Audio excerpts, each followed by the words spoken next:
ഹൃദയപൂർവ്വം സിനിമയുടെ ലൊക്കേഷനിൽ നിന്നും ലാലേട്ടൻ്റെ ഒരു സ്റ്റിൽ ഇപ്പോൾ വന്നിട്ടുണ്ട്. തുടരും സിനിമ മെയ് റിലീസാണ് പ്ലാൻ ചെയ്യുന്നതെന്ന് നമ്മൾ മുൻപ് പല വീഡിയോയിലും പറഞ്ഞതാണ്.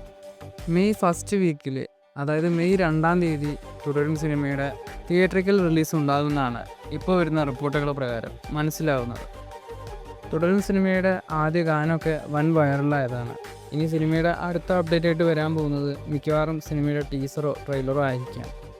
സിനിമയുടെ ഭാഗത്തുനിന്ന് ഒരു പ്രൊമോ സോങ് അണിയറയിൽ ഒരുങ്ങുന്നുണ്ട്. എന്നാൽ ഈ ഒരു സോങ്ങിൻ്റെ ചിത്രീകരണമൊന്നും ഇതുവരെയും സ്റ്റാർട്ട് ചെയ്തിട്ടില്ല. ലാലേട്ടൻ്റെ ഷൂട്ടിംഗ് തിരക്കുകൾ തന്നെയാണ് ഇതിനുള്ള കാരണം.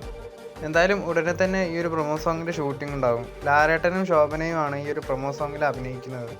ഈ ഒരു ഫാസ്റ്റ് നമ്പർ സോങ് ജസ്റ്റ് ഒരു പ്രൊമോഷണൽ സോങ് ആണ്. ഒരിക്കലും സിനിമയിൽ ഈ ഒരു സോങ് ഉണ്ടാവില്ലെന്നാണ് അറിയാൻ സാധിക്കുന്നത്.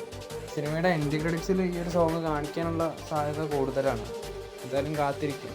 എല്ലാവരും ഞെട്ടിച്ചുകൊണ്ടാണ് ദൃശ്യം 3 സിനിമയുടെ അനൗൺസ്മെൻറ്റ് വന്നത്. ആൻ്റണി പെരുമ്പാവൂരും ജിത്തു ജോസഫും ലാലേട്ടനും ഒക്കെ ചേർന്ന് നിൽക്കുന്ന ഒരു ഫോട്ടോ പുറത്തുവിട്ടുകൊണ്ടാണ് ദൃശ്യം 3 സിനിമയുടെ അനൗൺസ്മെൻറ്റ് ലാലേട്ടൻ നടത്തിയത്. ട്വിറ്ററിൽ ആ ഒരു പോസ്റ്റ് 2 മില്യണോളം വ്യൂസ് ക്രോസ് ചെയ്തിട്ടുണ്ട്. അതുപോലെ ദൃശ്യം 3 സിനിമ എന്നുണ്ടാകുമെന്നുള്ള കറക്റ്റ് അപ്ഡേറ്റും ഇപ്പോൾ വന്നിട്ടുണ്ട്.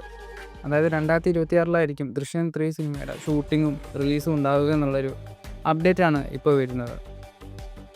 എന്തായാലും ദൃശ്യം 3 സിനിമയുടെ കൂടുതൽ അപ്ഡേറ്റുകൾക്കൊക്കെ ആയിട്ട് കാത്തിരിക്കുക.